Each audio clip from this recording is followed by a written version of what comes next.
santai saja. Kita sebagai rakyat kecil yang hanya mengikuti dari luar perkembangan pengelolaan negara tercinta ini, yang terkadang kata lagunya God Bless yang dinyanyikan Ahmad Albar, dunia ini memang panggung sandiwara. Dunia ini panggung sandiwara, ceritanya mudah berubah. Mengenai kekisruhan di Komisi Pemberantasan Korupsi KPK yang sebagian orang menanggapi pelaksanaan tes wawasan kebangsaan TWK yang dilakukan KPK untuk karyawannya bagai lelucon. Ya, lelucon yang menggemparkan. Maka silakan saja kalau mau tersenyum. Terserah tersenyum manis, tersenyum kecut, atau tersenyum pahit. Sementara itu para pakar hukum, pegiat anti korupsi, dan kalangan akademisi, sebagaimana tertera dalam cuplikan judul berita berbagai media yang ada, menyebut tes wawasan kebangsaan KPK itu sebagai melanggar hukum. Ada yang menilai melanggar HAM, bahkan ada pula yang menyebut sebagai melanggar etika. Maka lengkap sudah berbagai pelanggaran itu dilakukan. Pertanyaannya adalah siapa yang mesti mengusut dan menindak pelanggaran itu? Tentu saja rakyat sebagai penguasa tertinggi di negara ini yang sekaligus membiayai dan menggaji para penegak hukum berhak tahu dan diberitahu atas pelanggaran yang dilakukan oleh KPK terkait dengan tes wawasan kebangsaan itu. Jika diketahui ada pelanggaran HAM, tentu saja Komnas HAM tidak bisa berpangku tangan begitu saja. Sedangkan untuk urusan pelanggaran etika, biarlah rakyat yang akan memberikan sanksi moral bagi mereka. Persoalan selanjutnya adalah siapa yang mesti bertanggung jawab di depan hukum jika urusan tes kebangsaan itu ternyata memang melanggar hukum.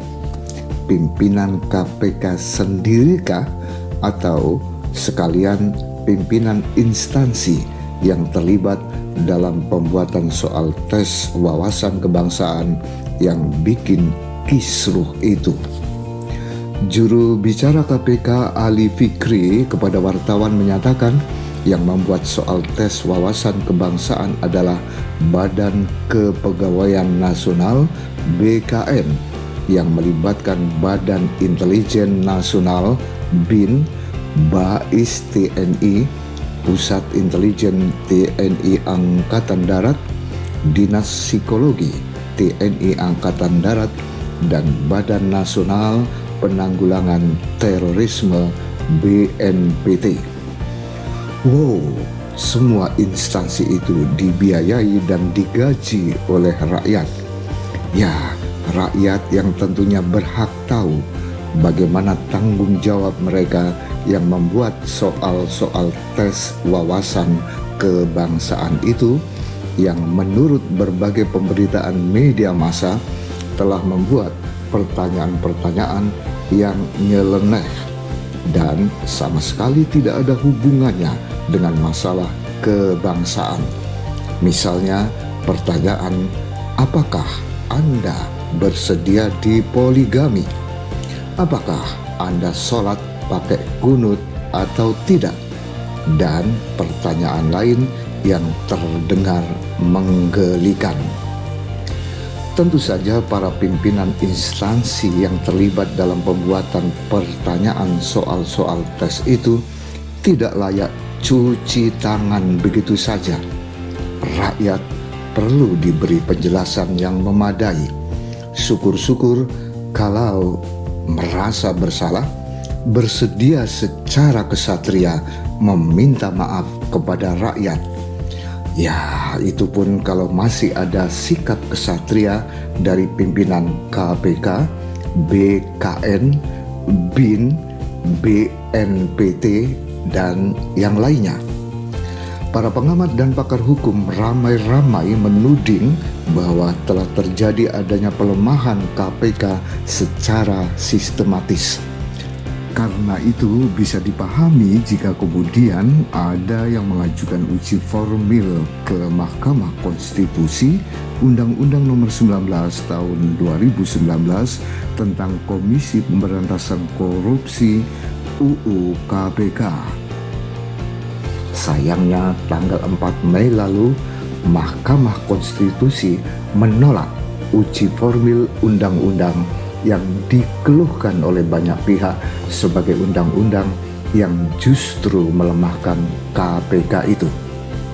Mudah-mudahan KPK yang awalnya didirikan tahun 2002 sebagai lembaga super body yang bebas dari pengaruh kekuasaan tidak akan menjadi super loyo sekarang ini.